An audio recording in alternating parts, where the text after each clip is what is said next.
Hey, everybody. This is Derek Blanton with Derek Talks Real Estate. And this is episode 2 on YouTube. Today, we're going to be talking about, in the words, or to paraphrase the words of the great Paula Cole, where have all the cash buyers gone? For those of you that are of a certain age, you may remember a song, Where Have All the Cowboys Gone by Paula Cole. That's kind of where I'm snagging my title today. As always, this is unscripted. We're just going to chat and talk and kind of go over a few points, 10 to 15 minutes, and kind of take it from there. I am going to try to be a little bit more upbeat in this. Obviously, my first one I did was kind of just a bio on me, so I was a little bit more chill. But this is some really interesting information today. And I've gotten this information from talking to cash buyers, talking to people who represent cash buyers, and just my own personal experience being someone who works with cash buyers on a daily basis, what I'm seeing in the market and what I'm hearing. So, cash buyers, for those that are just now tuning in or getting to know me, I have a long history with cash buyers. I've sold a little over 300 houses, probably have done anywhere from a third to 40%. So 33 to 40% of my sales over that time have been to cash buyers. So I've been in the cash buyer world for a long time. And so I am seeing things right now that remind me of when I first got into the world of cash buyers. Cash buyers were there, but they weren't necessarily your best option. It just depended on your situation. And it's similar to that today. I will tell you, and I tell every single person I sit down and meet with, if you want to maximize your profit, the best way to do so is to go on the market. So the cash buyers are there for the people who are, I like to call it, either distressed sellers or distressed properties. And it does come to a point where it can be harmful if cash buyers aren't buying, because if you're one of the people that fits one of those territories right now, you're having a hard time getting your house so quickly to a cash buyer. And if you are taking a cash buyer, if they are offering, they are coming in way below market. So your best option, as always, in my mind, is to go on the market. Now, I am one of those agents that I can help you either route. So if you have questions on that, please feel free to reach out to me. I'll have my contact information. I'll share that with you at the end of this whole thing. So basically, one of the main reasons that we're seeing the cash buyers kind of dip right now and not be as active is economics slash interest rate. Wait, Derek, you said they're cash buyers. What does the interest rate matter? Well, here's that one thing about cash buyers that a lot of people don't realize. When you're dealing with the larger cash buyers, they don't have a bank account sitting around with 10, 15, 20, $50 million in cash in it that they're wiring to an attorney to buy your house. What they are doing is they have a line of credit that they can access. So they could have a 10 million, 15 million, 20 million, $50 million line of credit that they can access, and therefore they don't have to go through the typical underwriting process that a normal mortgage buyer would have to go through. So while yes, they are a cash buyer, they are still paying interest rates. And they're paying interest rates on that line of credit that they're using. Now, their interest rates on those lines of credit are more tied to what the Fed does. So every time the Fed refuses to drop rates, the cash buyers just get even more huddled up and circle the wagons, you may say. Right now, a lot of them are just not willing to spend the money on their line of credit because they are sitting on so much inventory that they're worried about making those payments to pay that back. If the interest rates from the Fed will drop, that will lower their line of credit interest rates, which will in turn entice them to spend more money. And it's the same thing with just regular capital and regular businesses. A lot of them operate off lines of credit as well. So if you have a manufacturer who's looking to expand their business, but they're operating off a line of credit and the interest rates on that line of credit are higher, they're going to invest less money, right?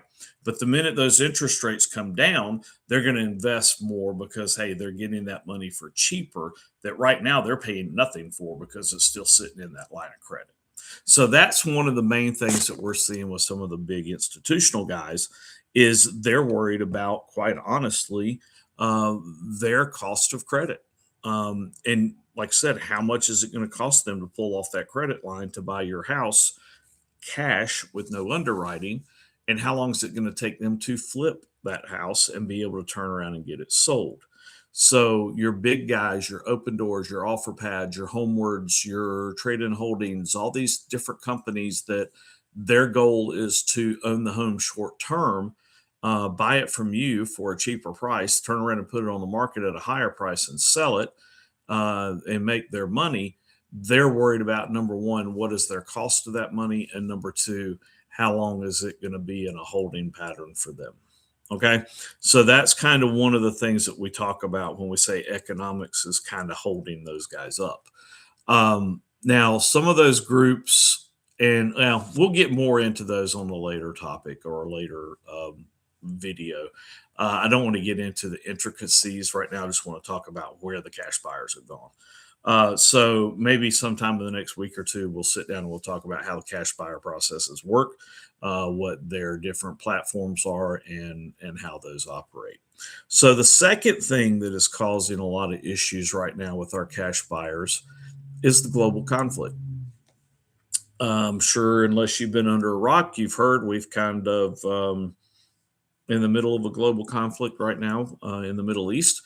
And that is causing some gas price issues. That is causing some uncertainty in how long is this going to last. Now, the current administration uh, was on TV last night and talked about how this should be over in 3 to 4 weeks. We'll see. I don't know if that's the case. We'll find out in 3 to 4 weeks if it is over with then. But that's what they're saying and suggesting. So, from that standpoint, while that global conflict is going on, we are going to have an issue with people, especially the cash buyers, moving forward with stuff because they're not sure where things are going. If this turns into a long, drawn out conflict, it could affect things really bad from a standpoint of what happens with our economy, what happens with gas prices.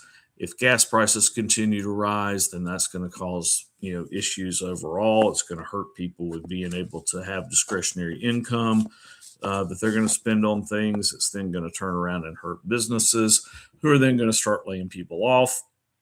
You see how it goes. It's the cycle that always happens. But until we see some resolution on that global conflict stage, I think we're going to have a continue to have a slowdown from the investors putting forth money, shelling money out, committing to buying multiple properties and different properties.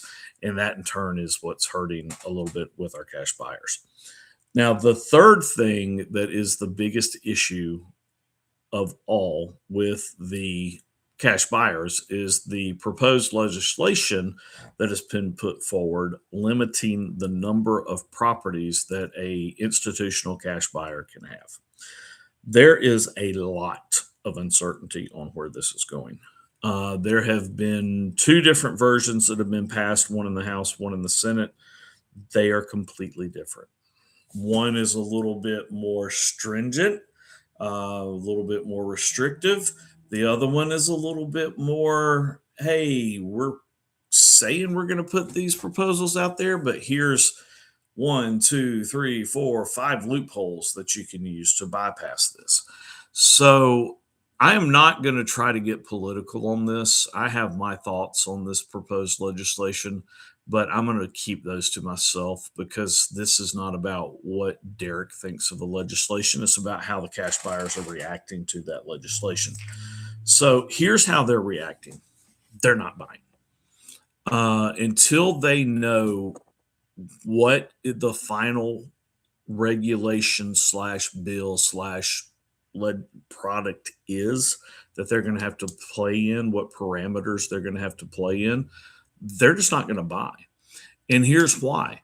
There have been different numbers that have been proposed. One number proposed is 350 houses in a metropolitan area. So, for example, ABC investment company that comes in and buys houses and puts them on the market for rent is a large institutional investor, and they have a lot of money behind them, and they're only going to be limited to having 350 houses in the Charlotte metropolitan area that they can own. Well, what happens if ABC company right now owns 600 houses? Are they going to be required to dispose of 250 of those houses? Is it going to be grandfathered in that they can still have their 600? The current legislation would allow them to anything they currently have under contract, go ahead and purchase anything that they own, maintain. They just will not be able to add properties. And as they dispose of properties, they will not be able to add any new properties until they get under that 350 house threshold. So that's how the current legislation that the Senate passed does. The legislation that was passed by the House of Representatives put a hard cap on that 350. So if you own 450 houses, you couldn't own any more than that. So if you currently own 450 and they passed it at 350, you have to offload 100 houses. So what that does is that then turns around and floods the market, which helps bring pricing down some because there's a lot more supply than there is demand. So that's kind of where part of the thought process behind this is coming from. Um, in reality, what it's doing is it's limiting the amount of houses that institutional people can buy. So therefore, they're worried about buying houses. Why would you buy more houses if you don't know if you're going to be able to hold on to them? And let's say you come in and you turn around and you buy a house, and these guys tend to buy a house close to market price. So let's say you come in and you buy a house, it's a $400,000 house, and you buy it for 390, and then this legislation gets passed, and all of a sudden you got to dump 100 houses, and you got houses that you bought at 400 that you're now selling at 350, 340, 360 because pricing has been driven down. So that's kind of why a lot of them are on hold. I had a couple of houses just the last couple of weeks. I reached out and talked to one of my big contacts in the buy and hold world who turn around and rent the houses out. And they just flat out told me, said, Derek, we're not buying. Until this is cleared up, we are not buying. We're just going to sit with what we have. We're going to maintain what we have, and we're going to hope that we don't have to sell off, because one of the companies I talked to owns about 750, 800 houses in the Charlotte market. If they have to dispose of those houses, they're going to have to turn around and put them all on the market, probably sell them at a loss, and then turn around and probably lay off a bunch of people.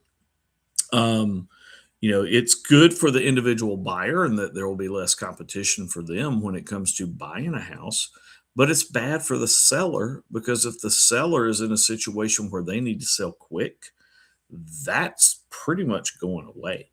You're going to be at the mercy of the market versus being able to go to one of these cash guys that'll say, hey, yeah, we want this house. There's no rental restrictions in your neighborhood. It's a perfect rental for us.